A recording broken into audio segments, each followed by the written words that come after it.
Fala, Dev! Na última aula, então, a gente fez a nossa introdução à tipagem de dados. A gente viu como os dados funcionam, viu alguns exemplos, alguns problemas comuns que podem acontecer em relação à tipagem, em relação a operadores matemáticos. E agora a gente vai dar sequência e eu vou trazer alguns desafios aqui para vocês, como eu tinha prometido na última aula. Então, primeiro de tudo, a gente precisa entender como funciona a interação entre os tipos de dados, tá? Então eu separei aqui uma lâmina para a gente tratar cada tipo de dado, para a gente ver como é que ele se comporta. Então, primeiro vamos ver como é que se comportam os números inteiros. Então, se eu pegar um número inteiro aqui e somar com outro número inteiro, eu vou ter um inteiro. Então, 2 mais 2 é igual a 4. Ok? Esperado, isso aí a gente já tinha visto. Depois, o que acontece se eu somar um número inteiro com um boolean, um verdadeiro ou falso? Ele vai me dar um erro. Então, se eu somar, por exemplo, 2 mais true, que é verdadeiro, ou 2 mais false, que é falso, ele vai me retornar um erro. Ele vai parar de funcionar o meu sistema, tá? No caso de sistemas compilados, ele para de funcionar. No caso de sistemas interpretados, ele vai mostrar um erro na tela para o usuário. Depois, eu tenho o double, que é o número com vírgula. Se eu somar um número inteiro com um double, eu vou ter um double como resultado. Então, 2 mais 2.0 é 4.0. 2 mais 2.5 vai ser 4.5. E assim sucessivamente. Se eu somar um inteiro com string, o que será que acontece? A gente vai ver mais pra frente. Mas se eu somar, por exemplo, 2 mais João, o que ele me retorna? Então aqui, quando eu estou tratando do boolean, o boolean é o mais fácil, na verdade, de lembrar. Porque o que acontece? O boolean ele só consegue interagir com o próprio boolean. Então, se eu somar true mais true, ele vai me retornar true, certo? Aqui, quando eu estou tratando o mais em operação matemática, a gente consegue tratar, quando a gente está falando de boolean, a gente lê ele como ou, ok? E a multiplicação a gente lê como e, de conjunção, tá? Então, se eu tenho true mais true, ele vai ser true. Então, verdadeiro ou verdadeiro vai ser verdadeiro. Se fosse verdadeiro ou falso, seria verdadeiro também. O ou basta que um seja verdadeiro. A gente vai ver mais pra frente na tabela verdade. Mas aqui o ponto é que quando eu estou tratando o mais, eu sempre posso ler ele em português como ou. E quando eu estou usando a multiplicação, o sinal de multiplicação, eu vou tratar ele como e na leitura, para ficar mais claro o que está acontecendo com aquela operação. Se eu tentar interagir boolean com double, com char, com string, o inteiro não está aqui porque ele já estava lá no inteiro, né? Mas ele vai dar erro também. Depois, no double, se eu somar double com double, ele vai dar double, 4.0. 2 mais 2, 4. Um double mais um char, 2.0 mais A, vai dar erro. Com string, vai dar erro também. E aí, se eu pegar 2.0 mais 2, como a gente já viu lá no caso dos inteiros, né, o inverso, ele vai ser um double também. Quando eu estou trabalhando com char ou string, se eu somar 2 chars, eu vou ter uma string. Então, se eu tiver A mais B, eu vou ter AB. Se eu tiver um char mais uma string, eu também vou ter uma string. Então, eu vou ter aqui o A mais BC. Eu vou ter ABC. Aqui já um primeiro ponto para se prestar atenção é o seguinte. Quando eu estou tratando de char, eu vou usar aspas simples. Quando eu estou tratando de string, no Java, eu vou usar aspas duplas. Ok?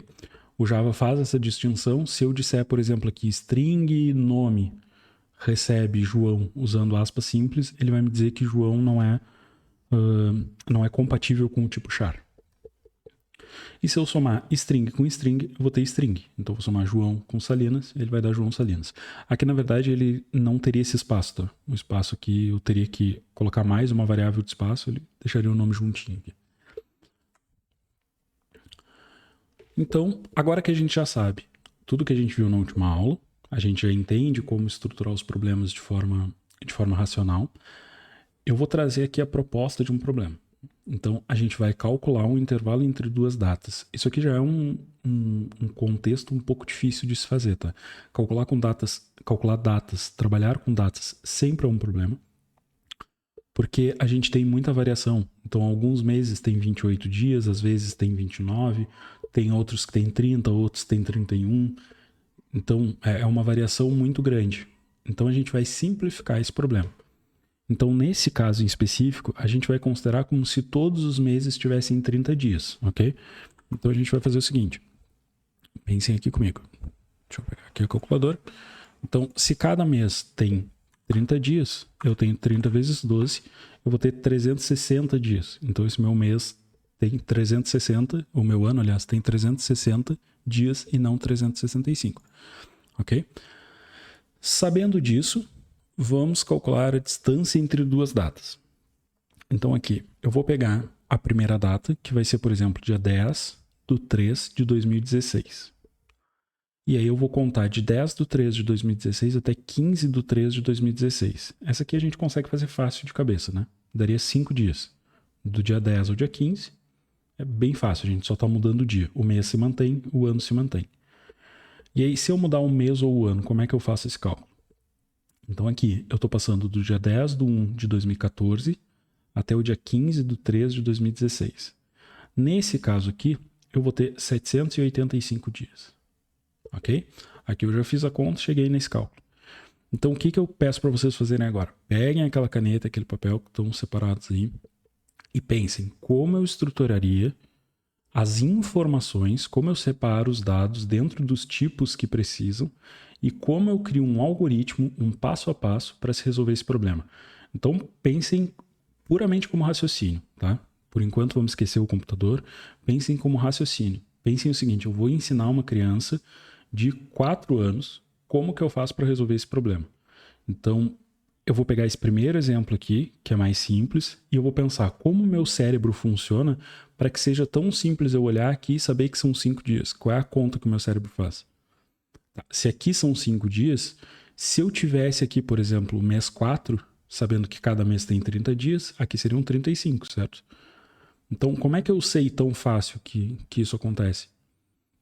Então, a gente tem que pensar como isso funciona dentro do nosso cérebro e anotar isso no papel, transcrevam mesmo, tá? Parem o vídeo aqui, assim que eu terminar a explicação eu vou avisar, parem o vídeo aqui e tentem fazer. Na próxima lâmina tem a solução, mas parem e tentem fazer, comparem com a solução. A minha solução não é a única que funciona, não existe uma bala de prata, tá? A forma que vocês vão fazer talvez seja um pouco mais complexa do que poderia ser, mas não tem problema. A proposta aqui é trabalhar raciocínio lógico. Então, para trabalhar raciocínio lógico, precisa de prática. Então, eu vou pedir para vocês, nesse momento, eu vou dar alguns instantes para vocês.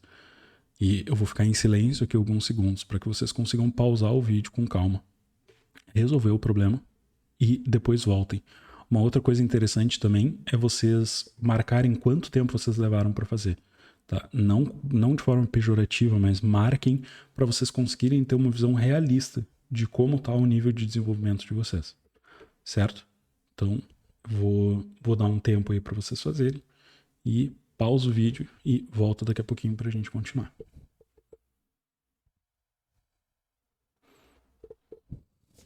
Fez? Então vamos lá. Dando sequência aqui então. O que eu fiz? Primeiro, eu criei aqui uma solução mais didática, certo? Então, um pouco mais ampla. Tem mais coisas do que precisaria aqui, tá? Para se resolver. Mas eu imagino que essa aqui pode ter sido a linha que a maioria de vocês acabaram seguindo quando vocês foram pensar em como estruturar aqui as informações. Então, aqui eu só repliquei o problema para jogar lá para o VS, para eu conseguir fazer por lá. E aí, considerando que todos os meses têm 30 dias, então eu criei aqui algumas variáveis de apoio. Aqui, então, as variáveis de apoio, como o próprio nome já diz, elas servem para nos dar apoio. Então, como a gente já tinha visto lá no caso dos vestidos, por exemplo, ela serve exatamente para que a gente consiga ter um meio termo que fique mais didático e eu consiga entender, tipo, tá, nessa variável aqui eu estou guardando tal informação do meio do caminho do meu processo. Então, aqui eu criei duas variáveis de apoio, uma dizendo quantos dias tem o ano. Então, eu sei que o meu ano tem 30 vezes 12, certo? Porque cada mês tem 30 dias e o meu ano tem 12 meses. E aí eu criei uma outra variável aqui só dizendo quantos dias tem um mês. Então, um mês sempre vai ter 30 dias, aqui, por padrão, tá? Porque foi definido no problema. E aí eu criei variáveis aqui para separar as datas. Então, a minha data sempre vai ser um inteiro, né? Não existe o dia 18.4, por exemplo. Então, aqui eu vou ter o ano inicial, o mês inicial e o dia inicial, e o ano final, o mês final e o dia final, fazendo referência a esses números aqui de cima. Então, dia inicial, mês inicial, ano inicial, dia final, mês final, ano final. E aí aqui eu criei outras variáveis de apoio. Tá? Também não seriam necessárias, mas elas estão aqui para ficar mais didático. Então, primeiro eu calculei quantos anos de distância existe entre a minha data final e a minha data inicial. Então, como é que eu calculei isso? Eu disse aqui que a quantidade de anos vai ser a quantidade de anos finais menos a quantidade de anos iniciais. Então, aqui eu vou ter, por exemplo, 2016 menos 2016, certo? Que vai dar 0. Ou seja, eu não tenho nenhum ano de distância entre eles.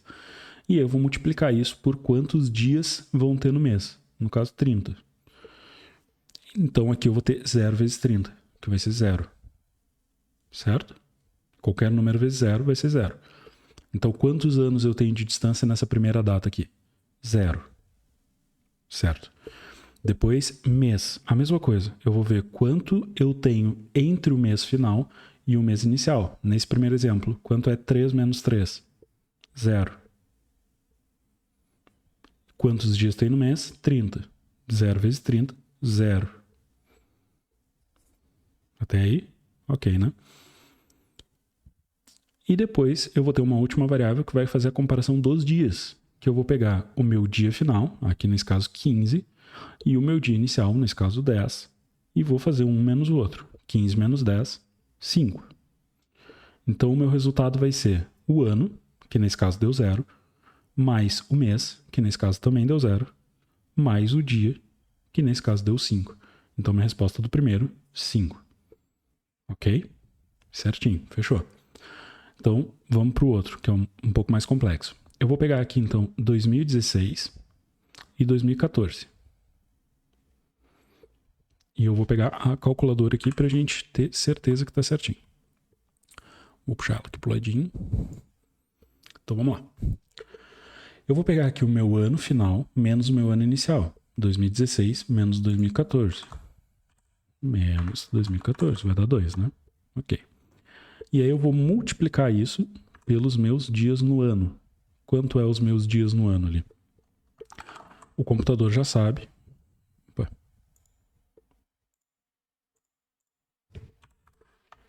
O computador já sabe ali que vai ser 30 vezes 12. Que dá 360. Ok. Então, 2 anos são 720 dias. Certo? Então, aqui, na distância entre os anos desses dois, eu tenho 720. Vamos calcular agora os meses. Mais, vou colocar entre parênteses aqui. Eu vou ter ali a minha data final, o meu mês final, que nesse caso vai ser 3, menos 1.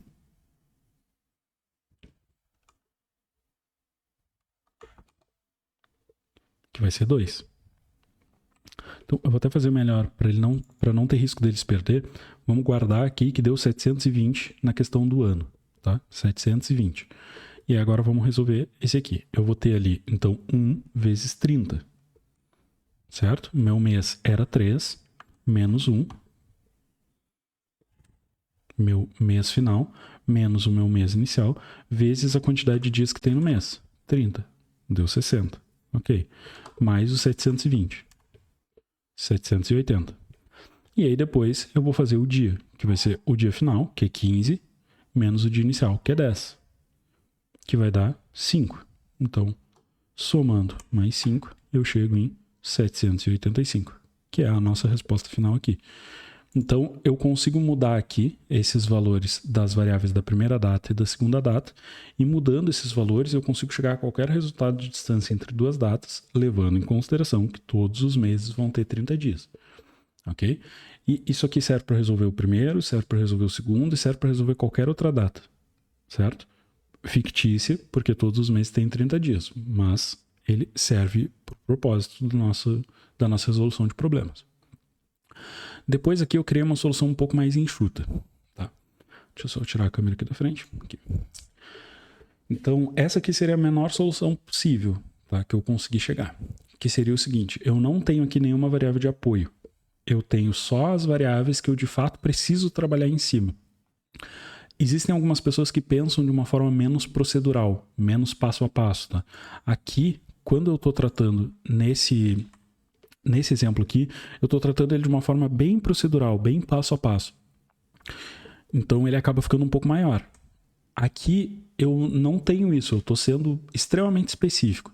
Eu tenho uma primeira data, eu tenho uma segunda data e eu quero ter um resultado. Aqui então, visualmente ele acaba ficando um pouco mais complexo, tá? Mas basicamente o que eu estou fazendo é a mesma coisa. Eu estou pegando o ano final, sempre cuidando muito com os parênteses, né? Mas aqui até eu usei a ideia para ficar com uma corzinha, para que vocês consigam enxergar o que está acontecendo. Mas aqui, então, eu tenho o meu ano final menos o meu ano inicial, multiplicado por 360. Então, aqui eu estou pegando a diferença entre os anos, somando com a diferença entre os meses, que é o mês final menos o mês inicial vezes 30, e somando isso com a minha diferença dos dias. E aqui vai dar exatamente o mesmo resultado que deu aqui, porque, na verdade, a gente está fazendo exatamente a mesma coisa nos dois casos. Qual desses dois códigos é melhor? Aí existe uma discussão bem profunda em relação a isso, tá? Porque o que acontece? Esse caso aqui, como o próprio nome que eu já botei ali em cima disso, ele é um código muito mais didático. Então ele é muito mais fácil de entender. Quando que esse código didático vai ser uma coisa interessante? Não só quando a gente está aprendendo, mas também quando a gente está pensando na experiência de desenvolvedor. Então imaginem o seguinte, eu desenvolvi isso aqui e passei para vocês. Vocês, colegas de trabalho, tá? Vocês se formaram, estão trabalhando na minha empresa. E aí eu fui lá e compartilhei esse código aqui com vocês. Vocês concordem comigo que aqui eu até poderia ter nomes um pouco mais intuitivos aqui, por exemplo, poderia ser diferença entre anos, diferença entre meses, diferença entre dias, e o resultado ser a diferença de ano mais a diferença de mês mais a diferença de dia. Mas é muito mais legível. Eu estou vendo aqui o que está acontecendo e eu estou entendendo o que de fato está acontecendo. Porém, aqui eu tenho 1, 2, 3, 4, 5, 6, 7, 8, 9, 10, 11, 12 variáveis para resolver esse problema. Em contrapartida, aqui, nesse caso, eu vou ter... Ele é muito menos legível. Então a pessoa vai vir aqui, vai olhar, ok, tem uma data inicial, tem uma data final e tem um resultado, tá? E o que esse resultado calcula? E a pessoa vai ter que parar, ler aqui e ficar um tempo quebrando cabeça para entender o que está acontecendo. Ou eu poderia colocar um comentário aqui em cima dizendo, essa função calcula, ou essa variável guarda o resultado da diferença entre as datas. Alguma coisa assim. Mas mesmo assim, ele acaba sendo mais obscuro dessa forma aqui, tá? Então isso é um problema. Só que aqui eu só tenho 7 variáveis. Então, em questão de performance, esse código aqui é melhor que aquele outro, certo? E aí eu separei aqui pra gente mais um exercício pra gente praticar, que é o seguinte, a gente vai calcular o aumento de um salário bruto real, incluindo seus descontos.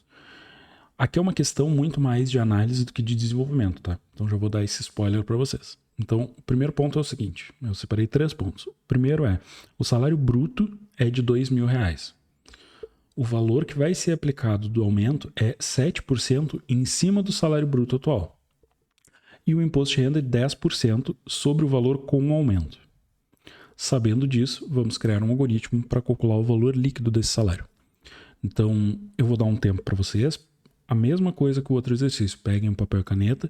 A proposta não é ficar frustrado. Caso vocês não estejam conseguindo fazer, não tem problema, é normal. Tá? A coisa ela acontece de uma forma gradual.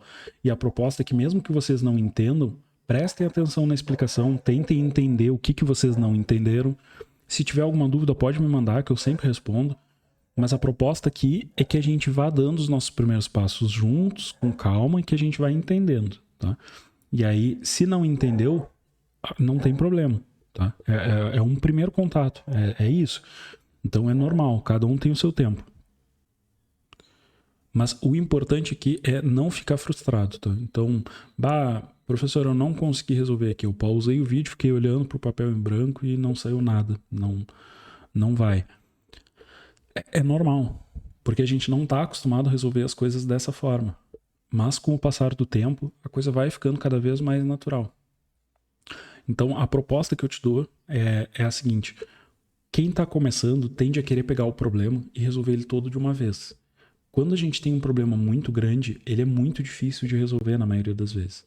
Então, o que a gente faz? A gente pega esse problema muito grande e quebra ele em vários problemas menores. Que foi o que a gente fez lá no último exercício, se vocês pararem para prestar atenção. Então, eu quero pegar a diferença entre duas datas. Eu não sei como calcular. Então, só que eu foco no problema que eu sei resolver. Eu sei quanto é 15 menos 10 naquele exemplo. Eu sei qual é a diferença entre os dias. Então tá, então peraí, se eu sei a diferença entre os dias, como é que eu faço para calcular entre os meses? E entre os anos? Se eu sei a resposta da diferença entre dia, entre mês e entre ano, eu sei a resposta da diferença entre data. Tá? Aqui é a mesma coisa. Então, e aqui, para todos os problemas da vida que forem surgir em relação à programação, é a mesma coisa. A gente sempre vai pegar um problema grande e desfragmentar esse problema em vários problemas menores, e a gente vai lidar com os problemas menores e vai cercando o problema até que ele se resolva. Então eu vou dar um tempo aqui para vocês resolverem essa aqui e a gente volta para corrigir.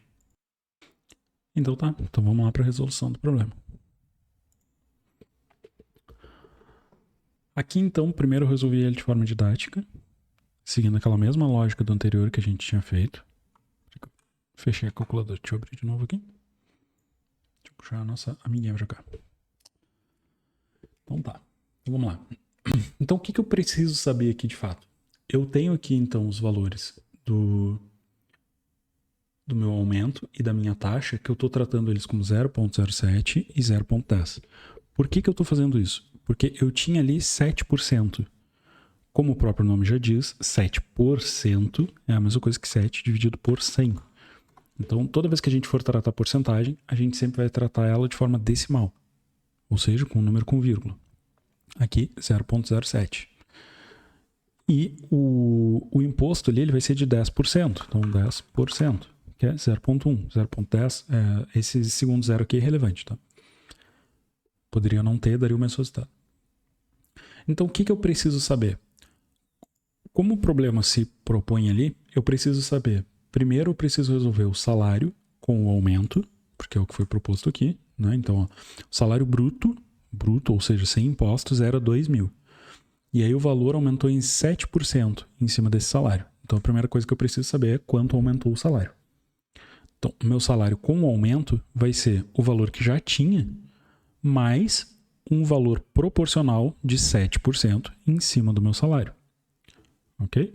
Então, como é que eu calcularia isso aqui? Eu teria 2.000 mais esse valor, que é 7% de 2.000, que seria a mesma coisa que 2.000 vezes 0,07, que vai dar R$140. R$140 de aumento, mais os 2.000 que já tinha. Então, o novo salário bruto se torna 2.140, certo? Mas não é essa a questão que é perguntada. O que é perguntado é, ok, esse é o primeiro valor que eu preciso. Depois, em cima disso, o imposto de renda é de 10% sobre o valor com o aumento. Sabendo disso, eu quero saber o valor líquido que ele vai receber, ou seja, quanto ele vai pagar depois dos impostos. Então, o que eu preciso saber? Eu já sei quanto era o salário, eu sei quanto é o novo salário com o aumento, agora eu preciso saber quanto ele vai pagar de imposto para ter como deduzir esse valor. Então, o salário dele bruto novo é 2.140 e ele vai pagar 10% de taxa. Então, aqui o que eu fiz? Eu guardei essa informação dentro de uma variável chamada salário com aumento, salary with increase. E aí é que eu vou usar ela. Eu vou dizer que esse valor vezes a taxa vai ser a minha nova taxa. Então, eu vou multiplicar aqui por 0,10 ou 0,1 ali naquele caso, para ver quanto ele vai pagar de imposto. Nesse caso, 10%. Que vai dar R$214. Ok? E aí, quanto vai ser de fato o salário, o novo salário dessa pessoa? Vai ser o salário com aumento menos as taxas. Então, voltando aqui só no nosso histórico, vamos ver quanto é que tinha dado. Então, o novo valor que ele recebe, esse valor aqui, o salário com aumento, ele é de 2.140. Enquanto o nosso imposto é de 214. Então, o novo salário bruto dele vai ser isso menos 214. Opa. Então, o novo salário líquido dele é de R$ 1.926. Ok? Esse caso da porcentagem talvez tenha ficado um pouco confuso para quem não está muito acostumado. A gente vai ver mais para frente uma aula específica só sobre porcentagem, tá? Porque a porcentagem ela é bem importante, então a gente vai ver uma aula só sobre isso, separando ali como é que a gente faz para tratar ela de forma decimal, que é esse formato que a gente está vendo aqui. Mas existem outras formas de fazer aqui, se vocês quisessem fazer com porcento mesmo, também daria, né? Pegando aqui, por exemplo, 2.000 mais 7%, né? Então 7 dividido por salário vezes 7 dividido por 100 também funcionaria do mesmo jeito, tá? Aqui eu só estou simplificando e já colocando ele em decimal, porque a gente só multiplica pelo valor que a gente quer, que sempre vai ser um valor entre 0 e 1, e ele sempre vai funcionar muito bem e é fácil de fazer de cabeça depois que a gente entende, tá? Então 7% aqui 0.07, 10% 0.1, se fosse 100% seria 1, 110% 1.1, se fosse 111%, 1.11. E aí, partindo aqui para uma outra forma de solucionar. Nesse caso aqui, eu faço uma abordagem mais direta, mas exatamente com o mesmo resultado, tá? Então, primeiro aqui nesse primeiro parênteses rosa aqui, eu estou fazendo o salário mais o salário vezes aumento, que é basicamente o salário reajustado. E aí, depois eu estou diminuindo pelo resultado do que está aqui dentro desse segundo parênteses rosa, que é o mesmo valor replicado aqui, ou seja, o novo salário, vezes as taxas. Então aqui eu estou calculando o novo valor, e aqui eu estou calculando as taxas, diminuindo um pelo outro, e isso vai ser o valor do meu novo salário. Então, reparem que existem várias formas diferentes de fazer o mesmo resultado. Nesse caso, a gente tem aquele mesmo ponto que eu já tinha comentado no exemplo anterior, que é o fato de que um deles é mais didático, é mais simples de entender, é mais fácil de dar manutenção, enquanto o outro é um pouco mais complexo, mas mais performático.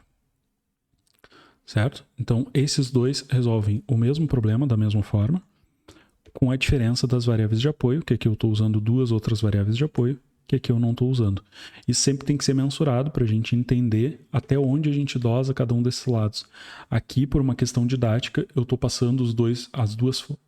Aqui nesse caso eu estou passando as duas formas, porque cada pessoa pensa de uma forma um pouco diferente, e pode ser que ela tenha chego de uma forma, pode ser que ela tenha chego de outra, pode ser que chegue por uma outra forma, que não é nenhuma das duas que eu mostrei, mas nesse caso em específico, o que importa é que a gente consiga fazer essa adaptação, que a gente veja como foram as outras soluções, que a gente consiga entender qual foi a lógica que levou àquela solução e como que a gente faz para otimizar a nossa lógica, para que a gente consiga chegar nesse ponto. Certo? Eu espero que vocês tenham conseguido fazer. Se não conseguiram, fiquem à vontade para me mandar mensagem, para tirar dúvidas. E eu espero vocês no próximo vídeo.